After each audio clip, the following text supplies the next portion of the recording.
এই জন্য আমাদের দেশে যারা রাস্তাঘাটে গান গাইতে এরা হয়ে যায় আমাদের এমপি।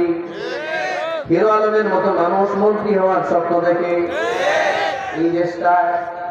আর এই দেশে কত জ্ঞানী বলিরা আল্লাহওয়ালারা বসে বসে খালি তসবিহ জপে।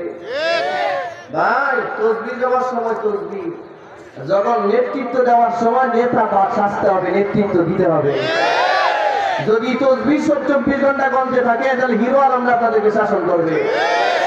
আউল বাউল ফাউল মমতাজের মতো গায়িকারা শাসন করবে।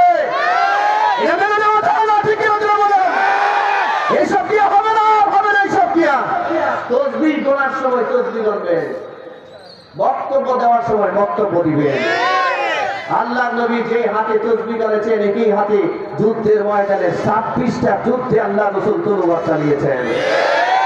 যে হাত দিয়ে তসবিহ করা ইবাদত, যে হাত দিয়ে সুবহানাল্লাহ তসবিহ করা ইবাদত, যে হাত দিয়ে আলহামদুলিল্লাহ তসবিহ করা ইবাদত, একই হাত দিয়ে বেঈমান কুফফারদের বিরুদ্ধে সময়ে সময়ে অস্ত্র ধারণ করা ইবাদত।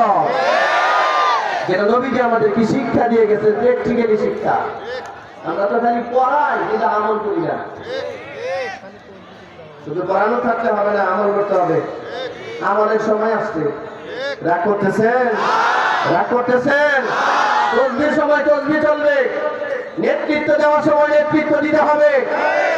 আপনার নেতৃত্বে আপনি এত বড় একজন মুজাইয়িন, মুহাক্কিক, হাক্কানি, রাব্বানি, এত যোগ্যতা সম্পন্ন আলেম, আপনার নেতা হয়ে যায় হিরো আলমদের মতো লোকেরা। এই কি জানি কার নামটা গান গাইছে, মমতাজের মতো নেতারা। লজ্জা, লজ্জা, এটা লজ্জা। এটা আমাদের পরাজয়, এটা নৈতিক পরাজয় আমাদের। ঠিক কিনা জোরে বলো? বিশ্বাস করুন, সারা বাংলাদেশের আলেম ওলামারা দল মত সবকিছু পরিহার করে একটা প্ল্যাটফর্মে যদি আসে, এই দেশে ইসলামী শাসনকে দমাবার ক্ষমতা কারো নাই। না কোনো দিল্লির আছে, না ওয়াশিংটনের আছে, কারো নাই। এই দেশ কোরআন দিয়ে শাসন হবে। ঠিক না? মতভেদ ভুলে যেতে হবে, মতবিরোধ ভুলে যেতে হবে। আমরা সারা জীবন করে আসছি ইখতিলাফান কাসীরা, খালি ইখতিলাফ। ইখতিলাফের মাসলা পড়াইতে পড়াইতে মাথা খালি ইখতিলাফ করা হচ্ছে। রাগ করেন না, ইখতিলাফের মাসলা পড়াতে পড়াতে মাথায় খালি ইখতিলাফ। এ হেরে সহ্য করতে পারে না। আরে ভাই, দুইটা দামে হাদিস মাদ্রাসায় পাশাপাশি, একটা মাদ্রাসা আর একটা মাদ্রাসার নামই শুনতে পারে না।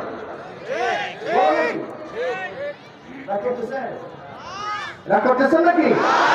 বলো নাকি, সমস্যাটা কোথায় আপনার? আপনারটা তো মাদ্রাসা, ওইটাও তো মাদ্রাসা, শুনতে চান না কেন? এগুলো বাদ দেন, এগুলো বাদ দেন, এগুলো বাদ দিয়ে ঐক্যবদ্ধ হন। ঠিক কিনা বলুন? রাগ করতেছেন আপনারা?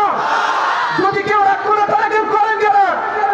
আমার কথাগুলো বলতে দিন, আমি বলতে চাই এই সমস্ত হিরোমন্ডতা দেমাগ থেকে তাড়িয়ে বিদায় করতে হবে, ঝাড়ু বেটা করে বিদায় করতে হবে।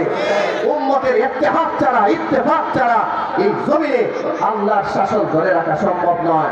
আপনার মাদ্রাসা তো বেশি দিন থাকবে না, আপনার মসজিদে বেশি দিন নামাজ পড়তে দিবে না, ওরা দিবে না।